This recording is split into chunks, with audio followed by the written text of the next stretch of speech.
कि गोस्वामी तुलसीदास जी ने अपने श्री कर कमल से काशी में श्री संकट मोचन हनुमान जी सहित 12 हनुमान जी के स्वरूप विराजमान किए। तो ऐसे लगता है मानो उन 12 स्वरूपों का बंधन आपने 12 पदों के माध्यम से किया, अथवा भगवान के कृपा विग्रह श्री हनुमान जी महाराज के अनंत स्वरूप हैं। इसलिए अनंत स्वरूप हैं कि हनुमान जी साक्षात महारुद्र ही, शिव जी ही हैं। और हरि हरयोः अभेदा, हरिहर में अभेद है, इस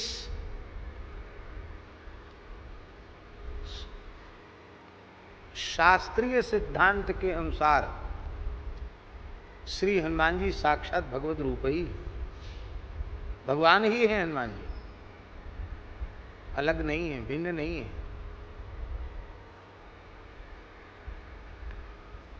इसलिए हनुमान जी की अनंत महिमा है, अनंत स्वरूप है हनुमान जी के।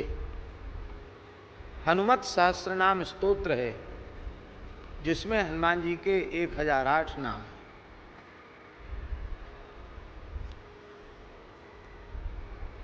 हनुमान जी का एक मुख हनुमत कवच भी है, पंचमुख हनुमत कवच भी है सुदर्शन संहिता में, और 11 मुख हनुमत कवच भी है। पंचमुख में हनुमान जी के गरुड़ जी, नृसिंह भगवान, हयग्रीव भगवान, ये सब स्वरूप आ जाते हैं। उसी में शिव स्वरूप भी आ जाता है, और वानराकार स्वरूप तो है ही है। 11 स्वरूपों में 11 मुख श्री हनुमान जी में अनेक स्वरूप आ जाते हैं। तो हनुमान जी साक्षात भगवान ही, उनसे अलग नहीं है, भिन्न नहीं है। हनुमान जी के जो सहस्र नाम हैं, उन सहस्र नामों में हनुमान जी के 12 नाम प्रधान हैं। इसलिए पूरा सहस्र नाम का पाठ न कर सके तो हनुमान जी के 12 नाम ले लो। तो उन 12 नामों को लेने से हनुमान जी के सहस्र नाम का संक्षिप्त स्मरण हो जाता है। तो हनुमान जी के 12 स्वरूप स्थापित किए, हनुमान जी के 12 नाम हैं। इसलिए तुलसीदास जी ने कहा कि हनुमान जी के जो प्रधान 12 नाम हैं, उनमें एक एक नाम के प्रति एक एक पद की पुष्पांजलि आपने अर्पित की। 12 नाम 12 पद, मानो एक एक नाम के द्वारा एक एक नाम के प्रति एक एक पद के द्वारा आपने पुष्पांजलि समर्पित की। और विनय पत्रिका का इतना अद्भुत दिव्य प्रभाव है।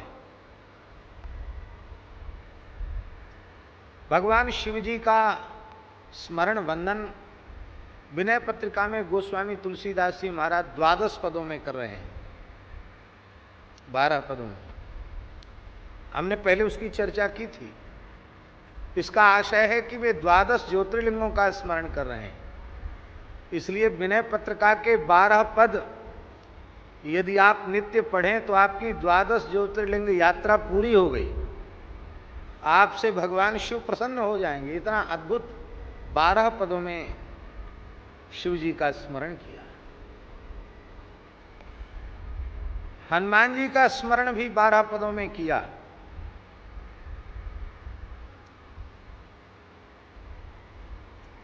आप शिव जी को प्रसन्न करना चाहते हैं, चाहे कामना युक्त होकर अथवा बिना किसी कामना के, तो दास के विचार से सबसे उत्तम है कि आप शिव जी को प्रसन्न करना चाहते हैं तो अनुष्ठान पूर्वक, भाव पूर्वक भगवान शिव का नित्य पूजन करते हुए विनय पत्रिका के 12 पद जो शिव जी के संबंध में गोस्वामी जी ने लिखे हैं, उनके द्वारा आप स्तवन करें।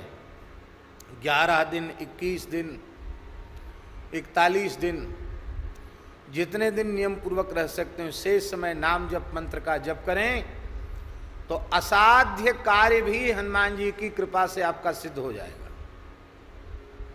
ये पद नहीं है, ये चमत्कारी मंत्र हैं, ये चमत्कारी सिद्ध स्तोत्र हैं।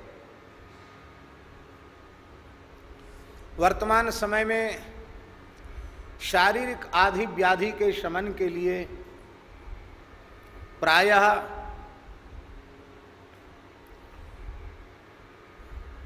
पंडित लोग बता देते हैं कि आपका ये खराब चल रहा है, ये आपका अमुक ग्रह का मार्केश चल रहा है, ये दशा आपकी खराब चल रही है, तो अब क्या करें? बोले 1.25 लाख महामृत्युंजय का जप कराओ, रुद्राभिषेक कराओ, शमन होगा। हम यह नहीं कह रहे हैं कि आप रुद्राभिषेक मत कराइए, हम यह भी नहीं कह रहे हैं कि 1.25 लाख महामृत्युंजय मंत्र का जप मत कराइए, अवश्य कराइए, पर स्वयं भी कुछ कीजिए।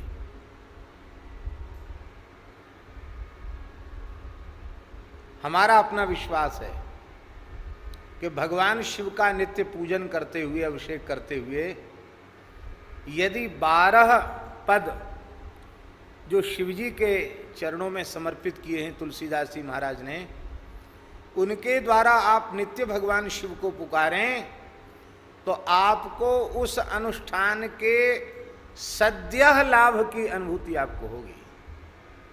ये सब चमत्कारिक स्तोत्र हैं।